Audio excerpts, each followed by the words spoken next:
fortunate to win, these games like this are, you know, the, if you're not playing well or the other team's playing well or whatever the situation is, you're just trying to fight and claw to get out with a win. And there were several different times in the game that it looked like we weren't going to. And our kids just kept fighting and clawing, and to come out with an 11-point win, it says a lot about the culture, I think, of our program and our kids. So I'm really proud that we won the game, and I'll leave it at that right now. Sam, the punt return, what was your vantage point on that? And obviously that was a huge momentum turn and play, gave you the lead. Well, Sam Bakke was on their gunner, and we felt like that if we could handle the gunner, that we would have not an opportunity to score a touchdown, but an opportunity to return a decent return. And Bakke did a really good job on the outside. And then, Bryce won 100 meters in Oklahoma. He's fast, and he got up the sideline. Guys did a great job, but he got up the sideline and outran them. And big play in the game. I was happy for him and the special team. I was happy for Fountain, but that was, we thought we'd have a chance to return one, but we obviously didn't think it would go for a touchdown. The feeling on the sidelines, because you've been trailing the entire game, and then just like that, you're ahead. Well, we had to put some pressure on them. We never put any pressure on them. They were up 7-7, then 10 and 17, or 14 and 17, and then one or the other, and then went up. And we tied it, and they went up a touchdown, and went up a field goal, went up 10. They never really had pressure on them. We never had gotten ahead of them, and then that allowed us to play with the lead, which was a big thing at the end of the game. Coach, I know you preach one game at a time. Do you think that your team was looking forward to next week? No, I don't. I mean, I thought, I'll be honest with you, I thought we had a really good week of practice. I think we were focused. Now, I think there's a difference in looking forward to next week and not giving enough respect for the team you're playing. I think that. And I just think Missouri State outplayed us, to be perfectly honest with you. But if I was going to have a reason why or something like that, it would be because they did.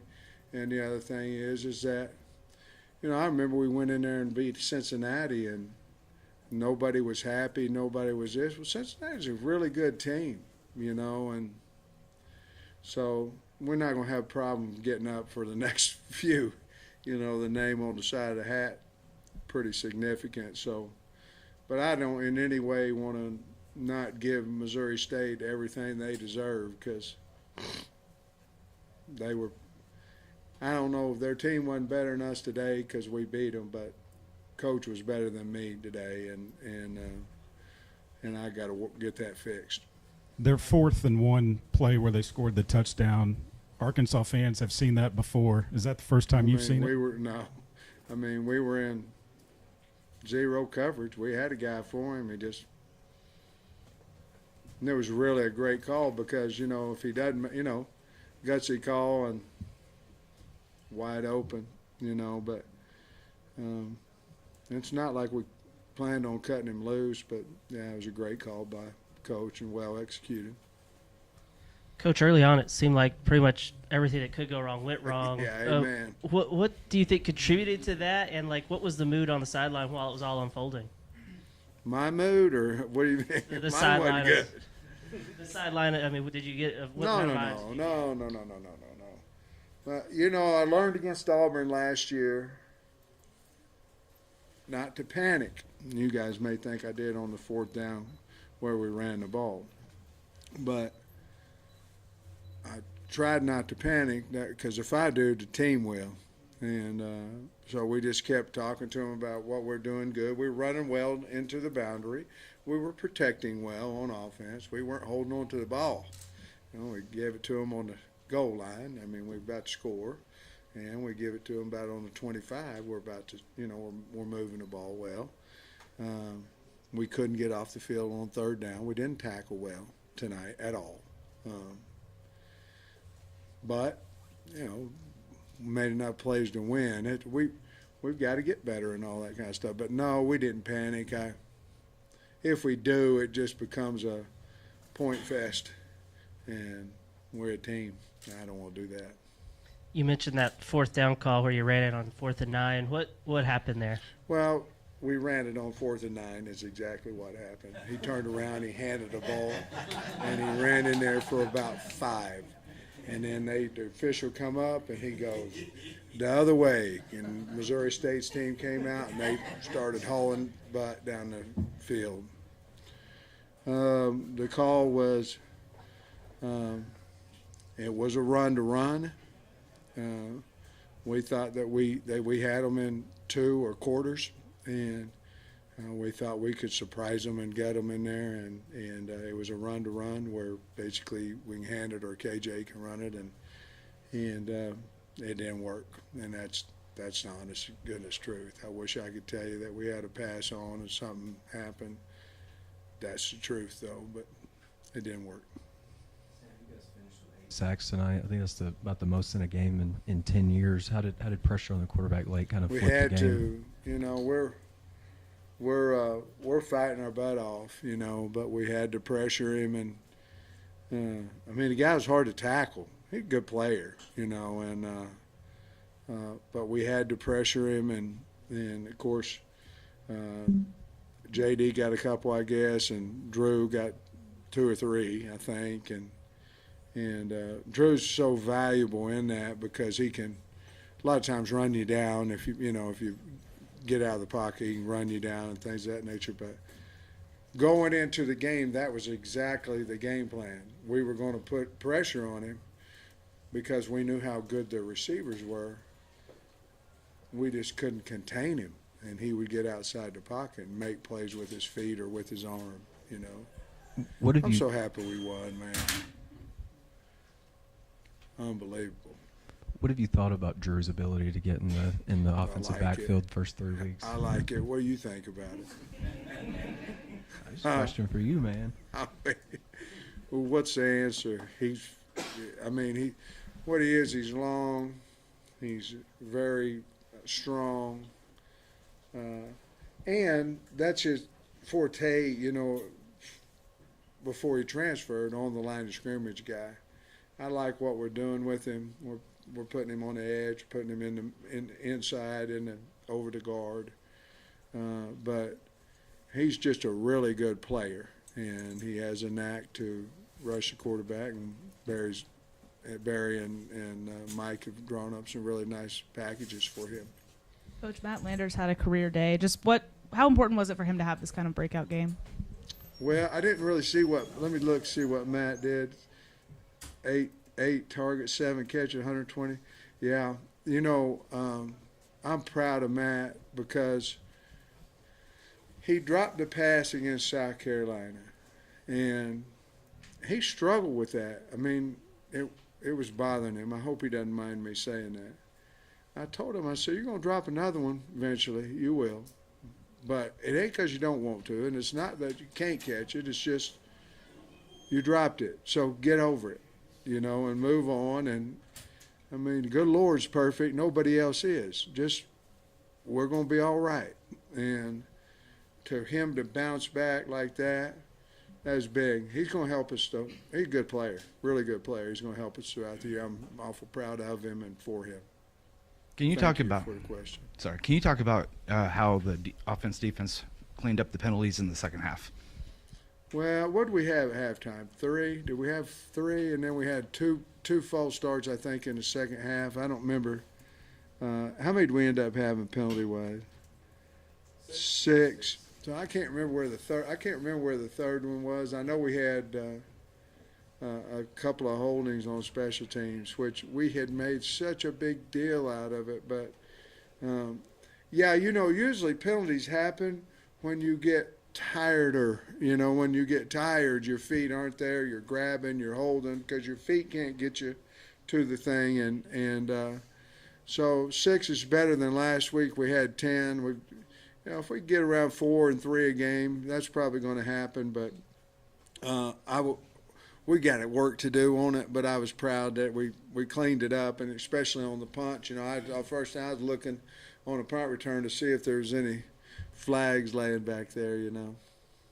Coach, Rocket Sanders, 22 carries, 167 yards. But the one I wanted to ask about was looked like a shovel pass that goes up the middle 73 yards. I don't think I've ever seen a shovel pass that goes up the middle for 73 yards. Well, you about didn't that one, because they were bumping him and this, that, and other. He just got through there about like that, and then that's why his mama named him Rocket. But I mean, for him, you know, to have 200 and I don't know what he had, 240 something yards of total offense. You know, it was unfortunate for him because he'll take it personal. I mean, good players do. About, you know, we lost the ball down there on the one.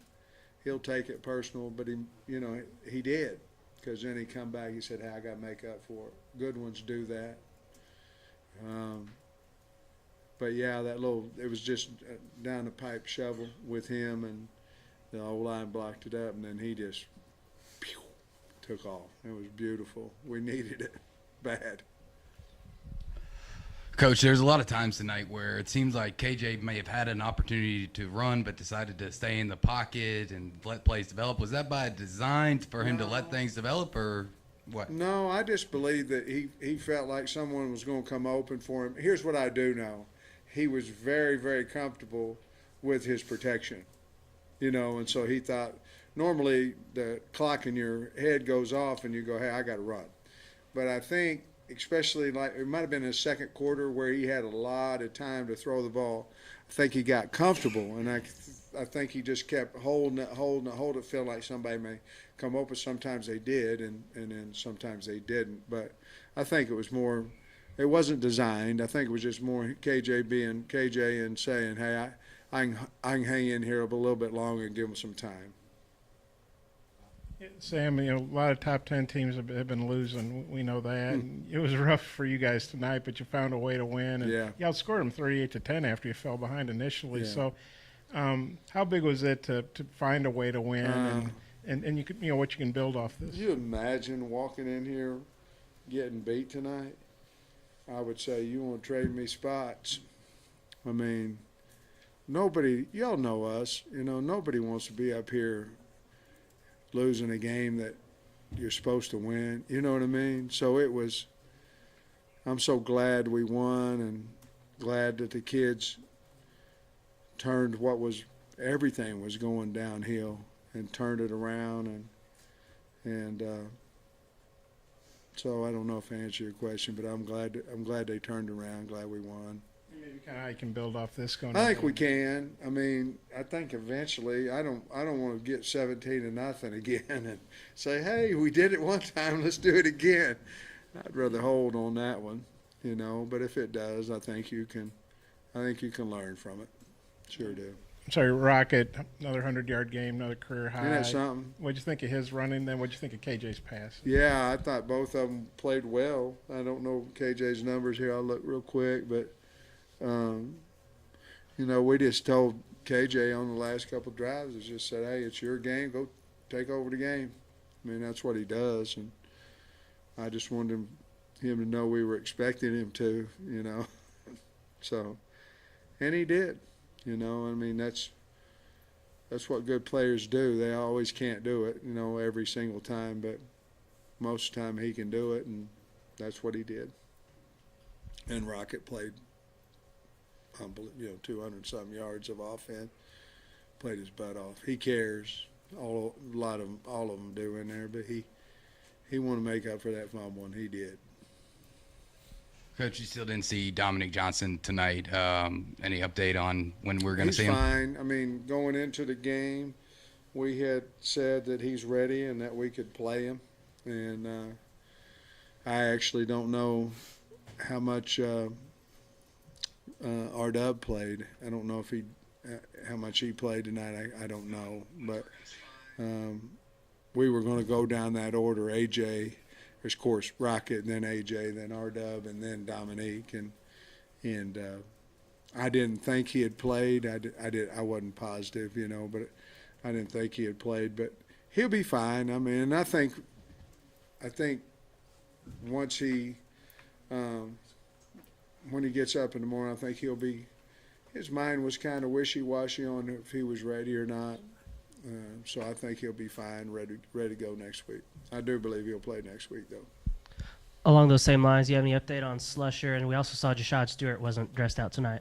Jashad, I think he'll be fine on hopefully Monday, and I've said it last week on Slush too, but I'm hoping that he'll be ready to go by Monday. I sure think he will, but I don't know that. Sam, you know Joe Adams? You ever talked to him? He was here tonight because he got in the Hall of Honor. Who? Joe Adams, Yeah. probably the most Fun. electrifying Yeah. punt returners I've ever had. All due respect to Ken Hatfield or whoever, but just I don't know. Is that karma? Joe's in the house and he ran Yeah. back 2 punts for. That's what it was. We need to take him down to Dallas. Is that, Hunter, can we do that, or is that? There you go. Hey, find somebody got some kickoff returns. Let's get him too.